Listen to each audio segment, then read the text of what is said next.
Добрый день, дорогие друзья. Я Сергей Костерин. Приветствую вас на своем канале.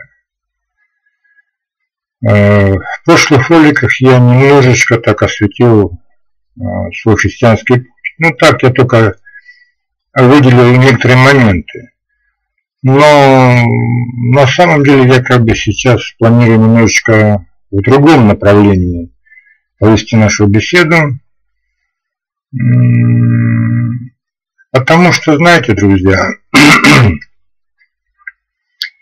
когда я стал верующим человеком, и когда мне Бог открылся, я вышел с ним на контакт, я сказал: Господи, я буду говорить тебе вот, все как есть, да, прямо. Если мне что-то непонятно, я так и буду тебе говорить: Господи, я вот это не понимаю. Если что-то мне не нравится, я так и буду говорить: Господи, мне это не нравится.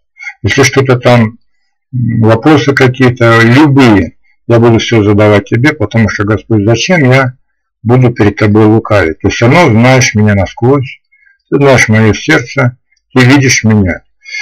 И я вот всю свою вот уже около 30 лет, я вот так себя и веду перед Богом. И, конечно, у меня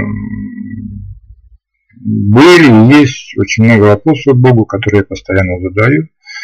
И один из самых первых вопросов, которые я стал задавать Богу, я скажу: Господи, почему у нас такие странные взаимоотношения с Тобой? Почему Ты постоянно скрываешься от нас? Вот вроде как бы Ты и есть, но вроде как бы Тебя и нет. Вроде как бы вот какой-то контакт там и все, и Ты отвечаешь, Господь. Но в то же время вот ясно Тебя как бы мы никто не ощущаем. Почему так сложно все? Почему нам так иногда трудно было до Тебя достучаться, докричаться? И почему надо иногда вот прям настойчиво кричать, умолять там?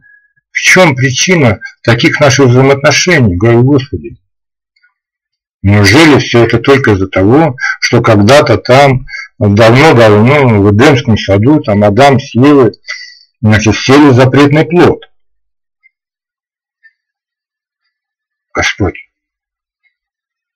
я вот даже не знаю, как он выглядит-то. Я даже не знаю, как это древо выглядит, древо соблазна, да, познания добра и зла. Я даже вкус не знаю этого плода, говорю. А получается, сейчас мы все расплачиваемся за вот этот грех. Значит, лишение вечной жизни. Значит, женщины сейчас в муках рождают детей. Земля, значит, проклятая. Сейчас вот мы, значит, в поте лица, значит, вот зарабатываем себе на хлеб.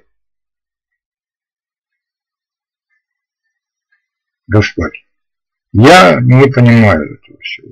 Вообще, я говорю прямо, Боже, вот история с Адамом и Евой в Эдемском саду, я говорю, она мало похожа на реальную историю для, так скажем, для такого человека с такими, скажем, обыкновенными мозгами. То есть, как есть вот, средний, как говорится, человек со средним образованием или с институтским образованием.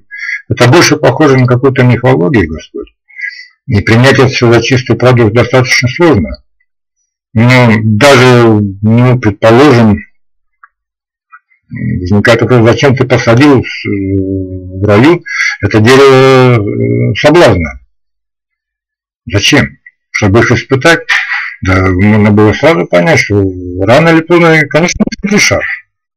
Конечно, не сидят и попробуют этого запретного плода. А если они там размножаться бы начали, то ребенок бы уже точно бы попробовал, что это там такое.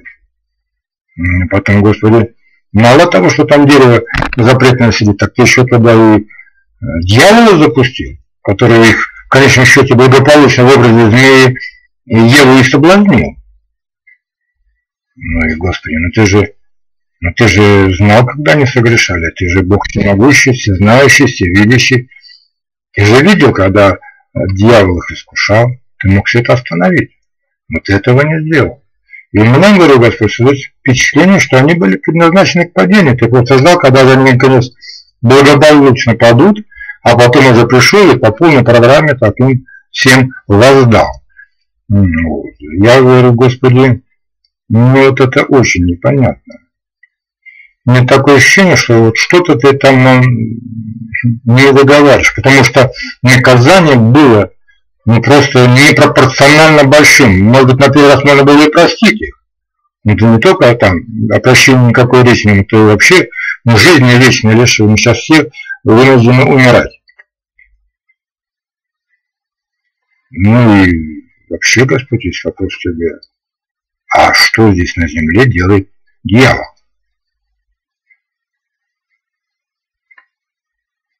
У нас без него здесь проблем хватает. Но в Библии написано, что значит, дьявол, значит, на нем была война, и вот, значит, дьявол сейчас, Люцифер, вместе с ангелами падшими, сброшен на землю. Что, Господи, там другой планеты не нашлось? Ты к нам его подбросил. И вы знаете, я, я серьезно молился, я серьезно говорил, Господи, как есть. И мне вдруг стали постоянно на разум идти мысли вот именно о восставших ангелах, о восстании на небесах.